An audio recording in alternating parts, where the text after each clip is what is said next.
Hey guys, I'm Angelo, this is Tribes, and this is part 1 in a series about creating a live performance with Ableton.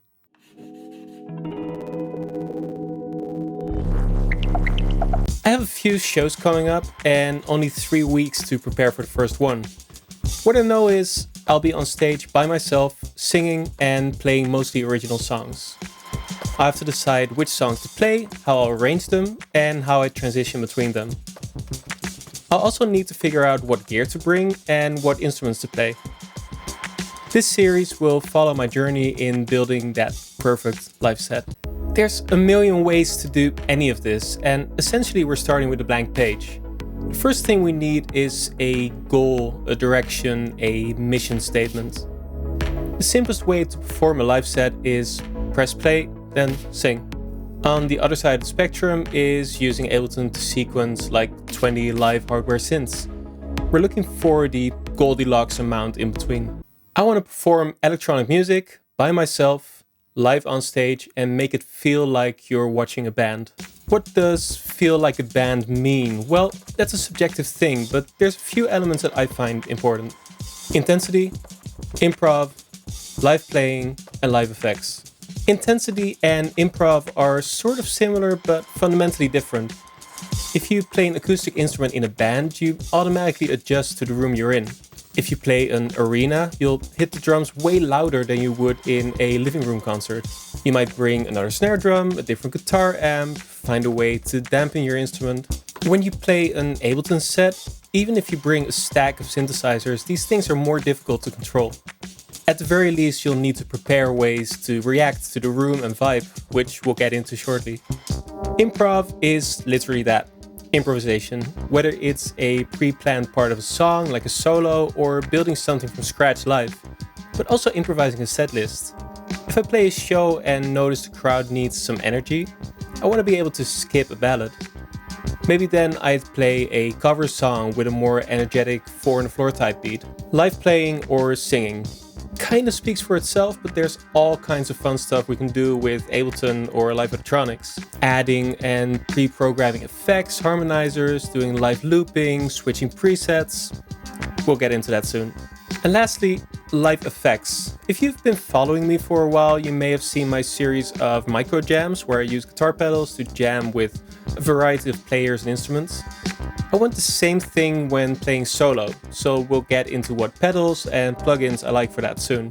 This video is about sequencing. Seems boring, but it isn't, I promise. We need to be able to start any song at any time, mess with the form, bring parts in and out, and jam. I'll be using both TouchOSC and my analog rhythm as examples for this. I went to see Trentemøller live and his setup incorporated 2 iPads.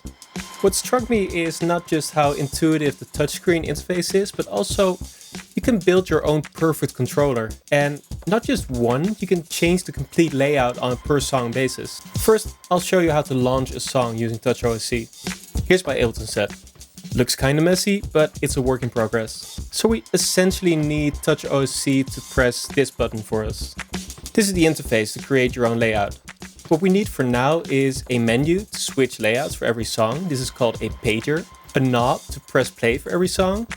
A stop button and a button to go to the next scene. Let's start with the pager. Hit plus and select it.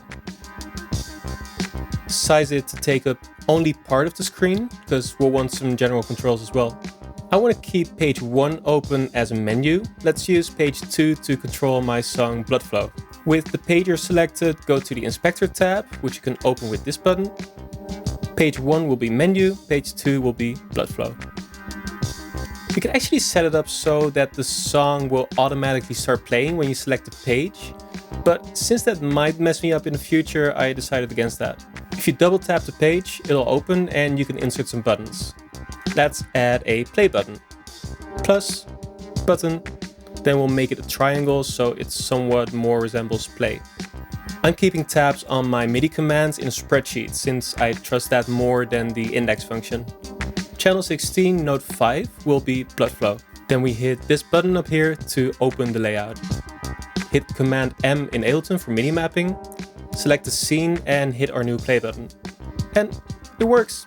Easy as that. Now let's add 2 stop buttons. This will apply to every song and at the very least be handy while rehearsing. But I never want to hit it by accident, so we'll put it on the menu page. Add buttons. Map 1 to stop playback and 1 to stop clips. Lastly, next scene. Why do I need a next scene button? Well, as you can see by these striped play buttons, I use scene follow actions to automatically move through my song arrangement. Some parts are intentionally looped though. So for example, I'll have an intro to a song that's repeating and I want to decide on the fly when I want to enter with the first verse. Or I might have a guitar solo and I want to extend that as long as I can because, well, it's a guitar solo. This is typically something that should be way easier than it is. I've tried a few varieties, but it seems you really need to use Max for Live. Specifically a device by Ableton Drummer called Auto Cue something. Put that on a MIDI track with empty clips and it will select the next scene whenever one is launched.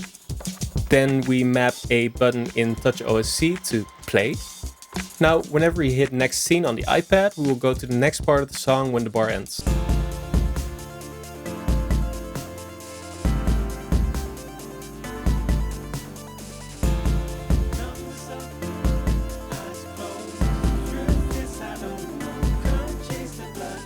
Let's also look at 2 sequencing options on the analog rhythm, namely mute and fill. Fill is pretty fun. You can sequence a few steps to only play when you hold down this fill button on the rhythm. So that obviously gives you some nice live interaction. The opposite of a fill, I guess, is a break. Using the mute, you can prevent notes from playing.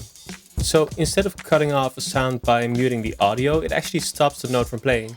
This is a great way to slowly build up and down a track, but I'd rather it work a bit faster. Instead of these mutes working as a toggle on-off, I want it to be momentary. So, off to TouchOSC again. I tried doing this over MIDI, but with the analog rhythm using a separate channel for every drum, that gets kinda messy.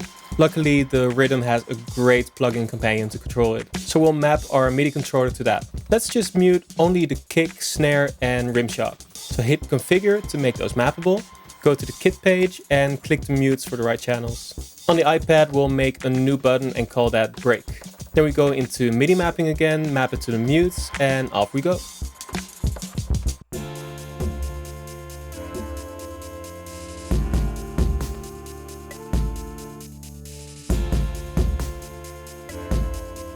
Adding stuff to our instrument makes things complicated very quickly. But depending on your style and needs, I hope some of the tips in this video are helpful.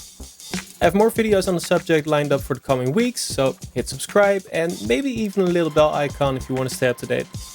Thanks for watching and I'll see you next time.